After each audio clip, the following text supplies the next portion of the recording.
Shalom Bapak Ibu Saudaraku, kita bersyukur Tuhan pertemukan kita kembali di hari Jumat pagi ini. Tentu itu adalah anugerah berkat dari Tuhan buat saudara dan saya.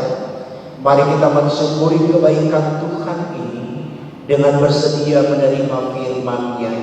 Kita awali dengan doa saudaraku sebelum kita membaca Alkitab dan merenungkan firman Tuhan. Mari kita berdoa. Terus dan selalu kami datang menyatakan syukur kami kepada-Mu ya Allah, karena Engkau baik di kehidupan kami. Di setiap kenyataan yang kami alami, kami tidak kekurangan cinta Tuhan, dan Tuhan terus memberikan kami semangat untuk dapat memaknai kehidupan kami seperti yang Engkau inginkan. Pagi ini Tuhan, kembali kami akan menerima firman-Mu. Kami mohon Tuhan berkati ini agar menjadikan kami semakin mampu untuk menjadi orang yang bijak, orang yang berhikmat dan beriman, sehingga kami dengan semuanya itu dapat mengalahkan kelaliman, lalu hidup dalam kebenaran seperti yang Tuhan inginkan.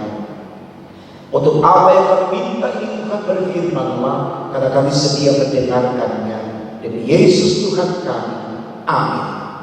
Saudaraku, bacaan Alkitab kita di pagi hari ini diambil dari kitab Kejadian 14 ayat 1 sampai 12. Bagian Alkitab ini dibacakan demikian.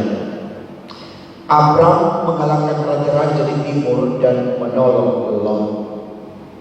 Pada zaman Amrafel, Raja Sinear, Ariok, Raja Elasar, Kedorlaomer, Raja Elam, dan Tidial, Raja Goyim, terjadilah bahwa raja-raja ini berperang melawan Ber, Raja Sodom, Birsya, Raja Gomora, Sina, Raja Adma, Simeber, Raja Zeboim, dan Raja negeri Bela, yakni negeri Zoan.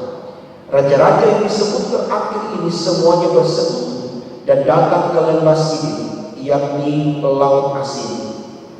12 tahun lamanya mereka takluk kepada Kedorlaomer, tetapi dalam tahun yang ke-13 mereka memberontak. Dalam tahun yang ke-14 datanglah Kedorlaomer serta raja-raja yang bersama-sama dengan dia. Lalu mereka mengalahkan orang Refai di Asiteron, Karmai, orang Zuzi di Ham, orang Emin di Syale Kiriatai, dan orang Hori di pegunungan mereka yang bernama Seir, sampai ke El-Paran di tepi padang gurun.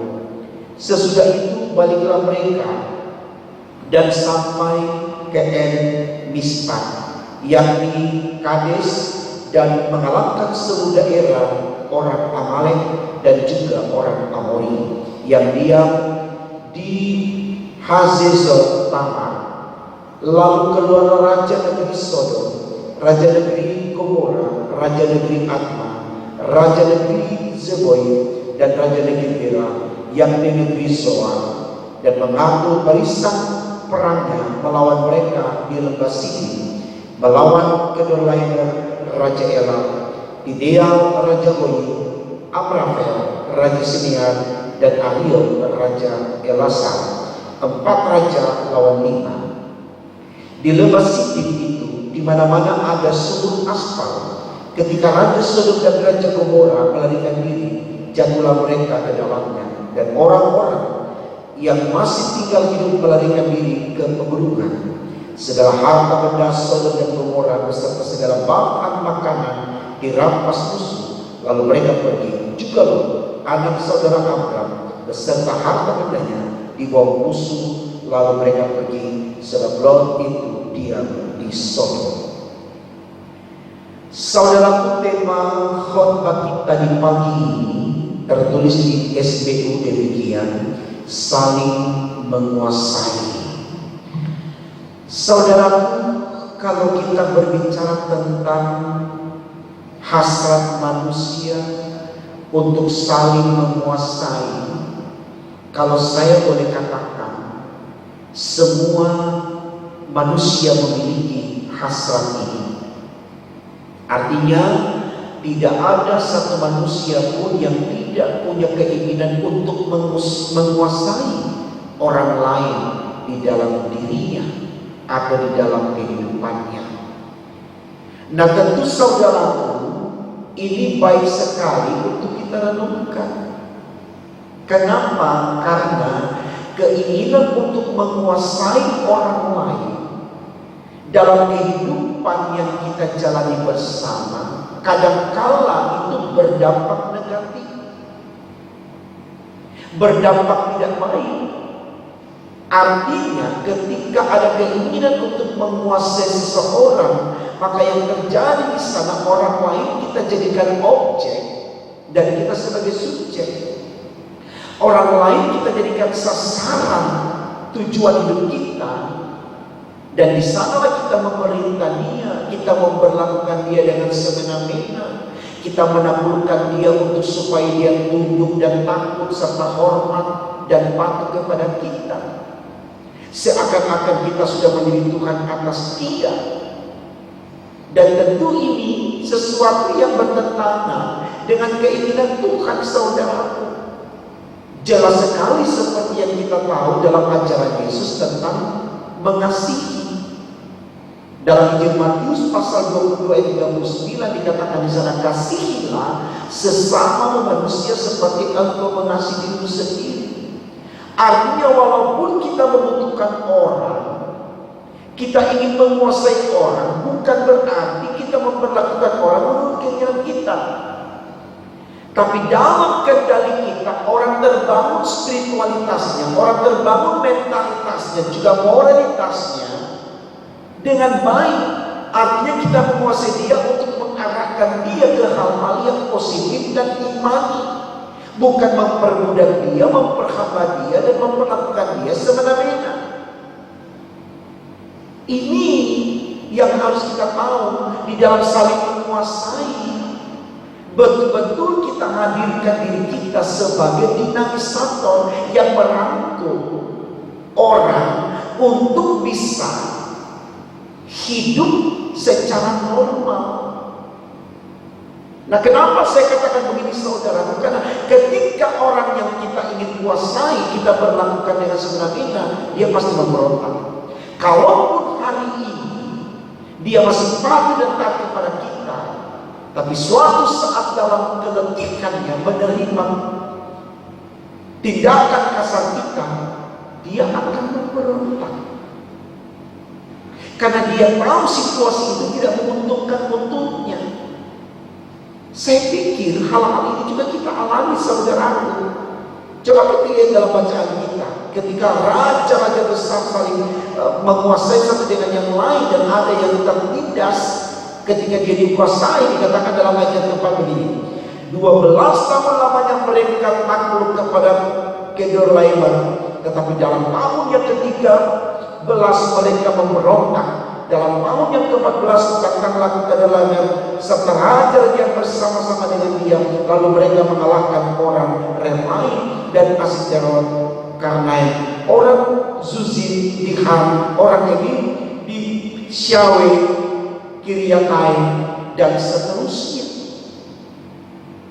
Artinya, saudaraku, ada satu ketika di mana kemudian orang yang kita kuasai itu akan bangkit dengan amarahnya yang besar untuk membalaskan tindakan kita yang menguasai dia. Dan tidak sedikit orang yang bangkit amarahnya kembali menguasai orang yang tadi menguasai. Hati-hati, karena kalau kita sudah kembali dikuasai dengan mereka yang kita kuasai awalnya, kita lebih diperbudak oleh mereka. Pembalasan mereka lebih kejam daripada perbuatan kita. Nah, karena itu, saudara, kenapa manusia selalu diberikan pengertian bahwa engkau adalah makhluk sosial, makhluk yang tidak bisa hidup tanpa orang lain, makhluk yang selalu membutuhkan orang lain. Artinya, kehadiran kita orang lain bukan untuk menguasai orang itu. Kalaupun menguasai orang itu dalam rangka untuk membangun orang itu dalam kestabilan hidupnya secara spiritual, finansial, dan seterusnya, juga mental moralnya. Saya pikir ini baik saudaraku. Kita ambil contoh dalam sebuah keluarga. Kalau seorang anak ditekan, diperbudak oleh orang tuanya, oke. Di masa dia berumur 2, 3, 4, 5, 6, 7, 8, 9, mungkin sampai 10 tahun, dia begitu mengikuti alur pikiran orang tuanya, walaupun dia teraniaya secara batin. Tapi ketika dia masuk di usia remaja, 11, 12, 13, 14 dan seterusnya, dia menjadi sosok yang begitu kejam kepada orang tuanya karena dia sudah bisa melawan. Jadi kita menguasai anak kita dalam keluarga kita bukan untuk kita memperhamba dan memperbudak dia, tapi kita ayomi dia, kita tuntun dia, kita arahkan dia, kita bekali dia supaya dia tidak keluar di jalan yang salah. Sehingga ketika dia sudah kuat dan bisa fight, dia merangkul kita. Tentu situasi ini saudara pernah dialami oleh bangsa kita. 350 tahun berada di dalam penguasaan penjajahan. Bagaimana rakyat di masa-masa ini begitu menderita, sehingga di dalam penderitaannya seluruh anak bangsa berupaya membangun kekuatan bersama untuk bisa keluar dari penjajahan, dari penderitaan penguasaan bangsa lain. Selain Belanda 350, ada juga Jepang 3,5 tahun dan seterusnya. Luar biasa penderitaan yang datang kepada kita. Tapi ketika kekuatan di balik derita karena penguasaan penjajah itu mampu kita lakukan untuk mengalahkan penjajah, sekarang kita lihat bagaimana kita hidup dalam kebebasan untuk mengekspresikan itu, tidak lagi dalam tekanan. Nah, ini membuktikan saudaramu bahwa tidak baik ketika manusia saling ingin menguasai, karena di dalamnya selalu ada hasrat yang sadis yang dinyatakan. Dalam penguasaan diri kita kepada yang lain, kita tampil seperti monster yang selalu siap memangsa lawannya. Tapi mari kita sederhanakan tulisan tema khotbah kita saling menguasai dalam konteks spiritual, dalam hal-hal yang positif. Kita kuasai dia supaya kita bangun imannya, kita kuasai dia supaya kita bisa bentuk mental moralnya, kita kuasai dia supaya kita bisa ajar agar dia menjadi pintar, cerdas, bukan untuk mempermudah. Kita tidak ada dalam konteks perang satu dengan yang lain. Tidak. Saya pikir ini baik khususnya di masa-masa COVID ini saudara. Mari jangan kita membangun kubu untuk melawan kubu yang lain dalam rangka mencari pembenaran. Jangan.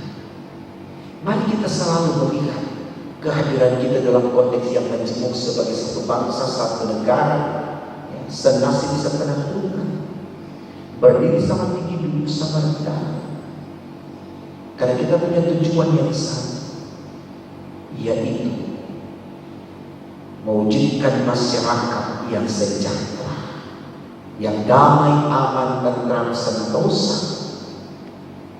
Dan itu tertulis jelas di dalam Pancasila dan Undang-Undang Dasar 45. Bahkan sebagai gereja, Tuhan tempatkan kita dalam konteks banyak anggota tapi satu tubuh. Artinya, mari kita saling melengkapi, saling mempengaruhi satu dengan yang lain untuk kemajuan, bukan untuk saling menekan dan saling mengkhianati. Mari saudara, betul-betul kita hadir hari ini, besok, dan seterusnya untuk saudara kita, dalam rangka menjadikan saudara kita berarti dalam hidup ini, dan tentu berarti untuk Tuhan. Selamat membuktikan. Tuhan Yesus memberkati. Amin. Mari kita berdoa, saudaraku. Terima kasih Tuhan karena Engkau sudah memberkati kami dengan firman tulisan ini. Khotbah pagi ini mengarahkan kami untuk mengerti bahwa upaya untuk menguasai orang lain dengan tujuan menekan, menistakan orang lain, memperbudak, memperhamba orang lain adalah hal-hal yang tidak diinginkan Tuhan. Tapi kalaupun kami ingin menguasai orang lain dalam rangka agar kami bisa menumbuh kembangkan iman mereka, menstabilkan kehidupan ekonomi mereka, mencerdaskan mereka secara intelektual, sehingga penguasaan kami akan mereka menjadikan mereka berharga di mata Tuhan dan dapat mendemonstrasikan hidup mereka seperti yang Tuhan inginkan. Ini tidak mudah Tuhan, tapi kami percaya bahwa tidak ada mustahil.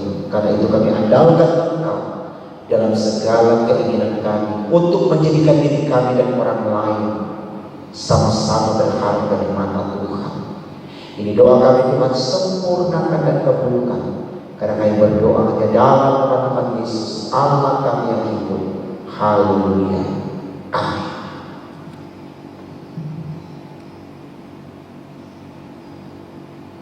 Berapa menit?